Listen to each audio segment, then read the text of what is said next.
waiting for GPS.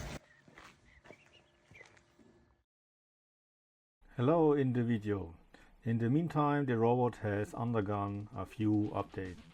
Here's a setup with which I will try to exceed the range from 600 meters to the target of 1 kilometer. Firstly, the obvious. The robot has larger antennas. I hope that will increase the radio range of the robot. The light in the front has been given a power bank for power supply. Having a power bank on board is never a mistake, and I can also connect an additional camera to it if required.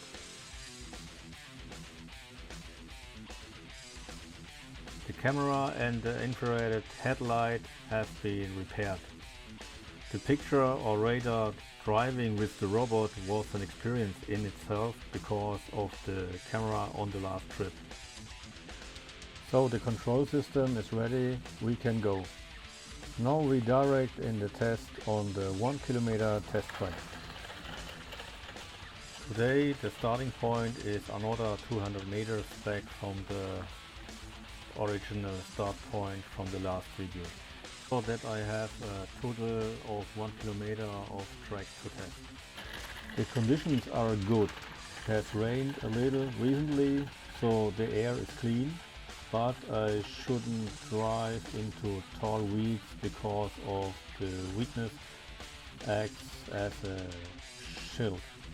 Unfortunately, the route ends in 1 kilometer at a crossroad. I try to drive the distance quickly, but unfortunately the robot only travels at a speed of 3 to 4 kilometers per hour. I stop sometimes in between. So for this video with B-roll, I probably drive and shoot for 1 or 2 hours. The YouTube video is getting shorter again.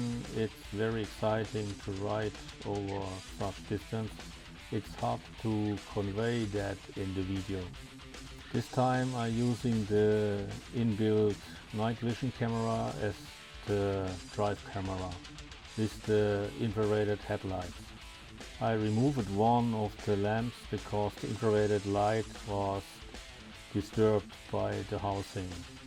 I would prefer to ride completely in dark mode without any lighting, but in this test situation I want to be seen. There may be walkers, cyclists or even cars on the road. The twigs on the ground are the markings. This is where the journey ended last. Okay, now I've reached the end of the last range test from the last video. It's going to be quite exciting to see how far it can go. With the new larger antennas, the robot theoretically has twice the transmission and reception performance. Because the system works in diversity mode, it should be able to cover the kilometer distance today.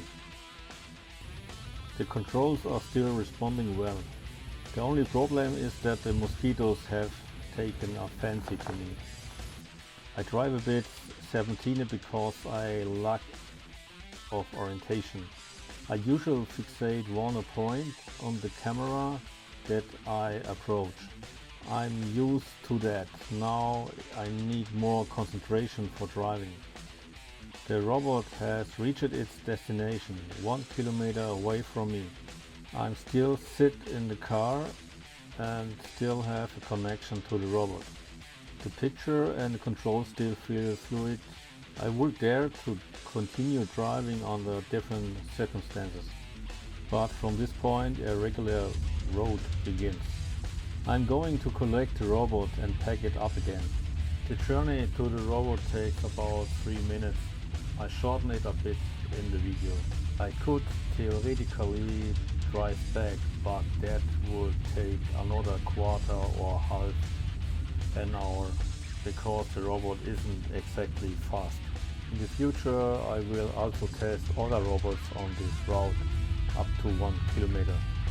I would also like to test the range with this robot for 2 kilometers. creation of these videos is very time consuming, but I need the data from them. So there will be more videos in this form. The robot is waiting for me at the finish point. It looks exactly the same as it did before the start. That's a good sign. A lot of development has been required until today to be able to carry out missions like this. In practice, the technology outside has to be very stable and resilient, which is why I test robots very often and take any problems that arise seriously. I hope you had fun with the video. So wish you the best and see you soon.